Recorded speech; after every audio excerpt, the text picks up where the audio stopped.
Hello friends, स्वागत है आपका आपके अपने स्टडी चैनल फ्यूचर फाइनाइट पर। दोस्तों, आज हम पृथ्वी की गतियों के बारे में अध्ययन करेंगे।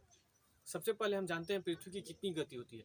तो पृथ्वी की दो गति होती है, एक घूर्णन गति जिसे हम दैनिक गति कहते हैं और दूसरा परिक्रमण गति जिसे हम वार्षिक गति कहते हैं। अच्छा, सबसे पहले पृथ्वी गोल है। सबसे पहले आर्यभट्ट ने बताया था कि पृथ्वी गोल है और यह अपने अक्ष पर घूर्णन करती है। तो पृथ्वी की दैनिक गति क्या है?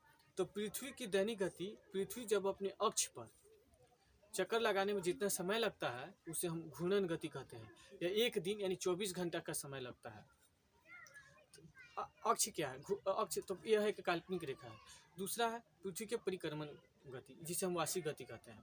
तो पृथ्वी के परिक्रमण गति क्या है? तो सूर्य के चारों ओर पृथ्वी को चक्कर लगाने में जितना समय लगता है उसे हम परिक्रमण गति या वार्षिक गति के नाम से जानते हैं। यह 365 दिन 6 घंटे का समय लगता है।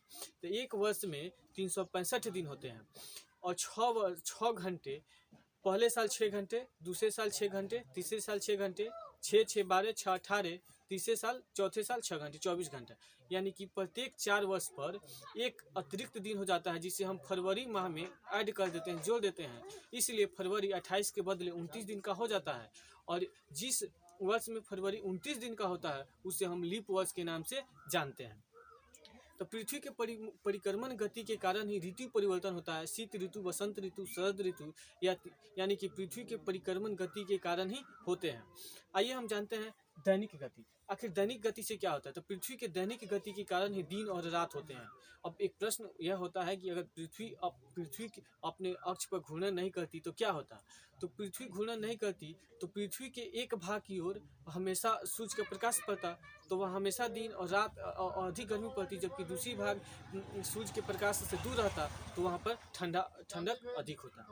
तो ये था पृथ्वी के घूर्णन और परिक्रमण गति के बारे में। आइए हम जानते हैं पृथ्वी अपने अक्ष पर झुकी हुई है। तो पृथ्वी अपने अक्ष पर कितना झुकी हुई है? तो पृथ्वी अपने अक्ष पर 23.5 डिग्री लंब से 23.5 डिग्री का कोण बनाती है। तो पृथ्वी अपने अक्ष पर 23.5 डिग्री झुकी है। दूसरा प्रश्न है कि पृथ्वी का कक्षा तल उसके अक्ष के साथ कितना डिग्री का कोण बनाता है? तो पृथ्वी का जो अक्ष है वह कक्षा तल के साथ 66.5 डिग्री का कोण बनाता है। अब तीसरा प्रश्न है पृथ्वी के कक्षा तल इसके लंब के साथ, लंब क्या है? तो एक खड़ी रेखा और एक परी रेखा, एक हॉरिजॉन्टल है, एक क्षैतिज और एक ऊर्ध्वाधर रेखा, यह लंब है। तो यह पृथ्वी के कक्षीय तल के साथ 90 डिग्री का कोण बनाते हैं। अब हम जानते हैं कि पृथ्वी जब चक्कर काटती है तो इसकी एक सतह हमेशा कोई ना कोई भाग सूर्य के प्रकाश की ओर पड़ता है, जबकि दूसरी भाग अंधेरे की ओर पड़ता है। तो जहाँ सूर्य का प्रकाश पड़ता है वहाँ दिन और जहाँ नहीं पड़ता वहाँ रात होती। तो इस रेखा को, इसको बांटने वाली रेखा को हम प्रकाशित वृत्त कहते हैं। इसे हम प्रकाशित वृत्त कहते हैं। आइए, जब सूर्य अपने अक्ष पर दीर्घ वृत्ताकार चक्कर लगाती है, फिर सूर्य के चारों ओर पृथ्वी अपने अक्ष पर दीर्घ वृत्ताकार चक्कर लगाती है।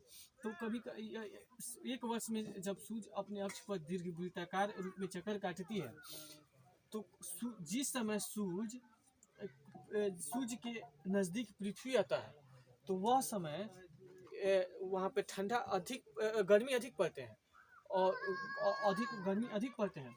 और जब पृथ्वी सूर्य से दूर जाती है तो वहाँ पे क्या होता है कि ठंडा अधिक पड़ता है। तो यह क्या होता है? तो 3 जनवरी के दिन पृथ्वी सूर्य से काफ़ी अधिक दूरी पर होती है। 3 जनवरी के दिन, तो 3 जनवरी के दिन यानी कि सबसे छोटा दिन 3 जनवरी होता है। तो जब यह सबसे अधिक दूरी पर होती है तो इसे हम कहते हैं उपसौर। अधिकतम दूरी को अपसौर कहते हैं। अधिकतम जब पृथ्वी सूर्य से अधिकतम दूरी पर होती है तो इसे हम अपसौर कहते हैं और इसे अंग्रेजी में एफेलियन कहा जाता है। वहीं जब पृथ्वी सूर्य के एकदम नज़दीक होती है तो इसे हम उपसौर कहते हैं। न्यूनतम दूरी को उपसौर कहते हैं। यह न्यूनतम दूरी 14.70 करोड़ किलोमीटर होता है, जबकि अधिकतम दूरी 15.21 करोड़ किलोमीटर होता है। अब पृथ्वी पर दिन और रात कब बराबर होते हैं? तो पृथ्वी पर दिन और रात 21 मार्च और 22 सितंबर के दिन 21 मार्च और 22 सितंबर के दिन पृथ्वी पर दिन और रात बराबर होते हैं। तो इस प्रकार दोस्तों हमने जाना पृथ्वी की गतियाँ, उपसौर और अपसौर के बारे में। तो दोस्तों यह वीडियो कैसा लगा आप हमें ज़रूर बताइएगा। धन्यवाद।